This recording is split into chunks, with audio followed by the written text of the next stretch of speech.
Saudara-saudari yang dikasihi Tuhan, selamat jumpa di dalam Renungan 4 Menit.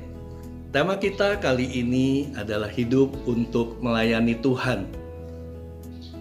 Saudara-saudari yang terkasih, beberapa tahun terakhir kita sering mendengar sebuah lagu yang cukup populer, yang syairnya berbunyi, hidup ini adalah kesempatan, hidup ini untuk melayani Tuhan.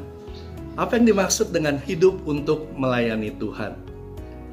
Seseorang yang mengatakan hidupnya untuk melayani Tuhan, berarti dia memposisikan dirinya sebagai seorang pelayan atau seorang hamba. Di dalam bahasa Yunani disebut doulos, yang artinya hamba atau budak.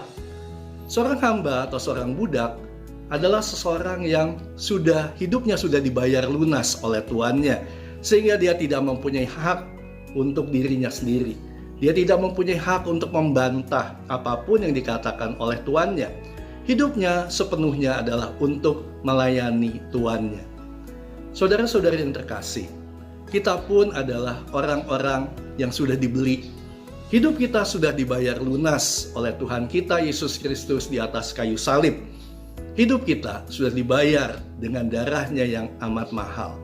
Maka hidup kita sepenuhnya adalah milik Tuhan, dan sudah seharusnya hidup kita adalah untuk melayani Tuhan.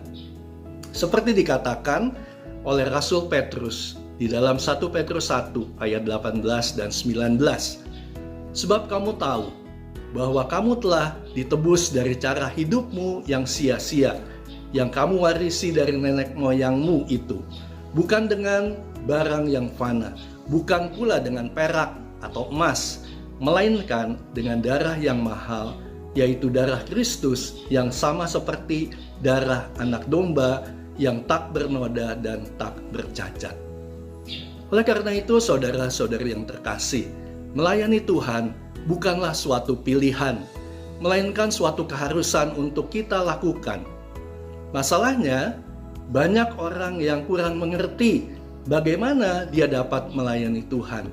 Ada yang berpikir kalau mau melayani Tuhan, dia harus memiliki talenta, memiliki karunia, atau kepandaian yang hebat-hebat.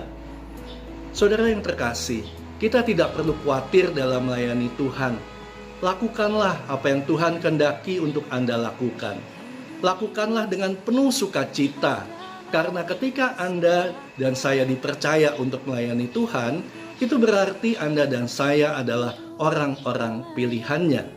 Lakukanlah itu sebagai seorang hamba yang taat dan setia kepada tuannya, sehingga suatu hari nanti ketika Tuhan kita, Gembala Agung kita datang, kita akan menerima mahkota kehidupan yang tidak akan dapat layu, yang telah dijanjikan kepada mereka yang taat dan setia kepadanya. Itu dikatakan dalam 1 Petrus 5 ayat yang keempat. Tuhan memberkati saudara. Amin. Untuk melayani Tuhan, jangan sia-siakan waktu.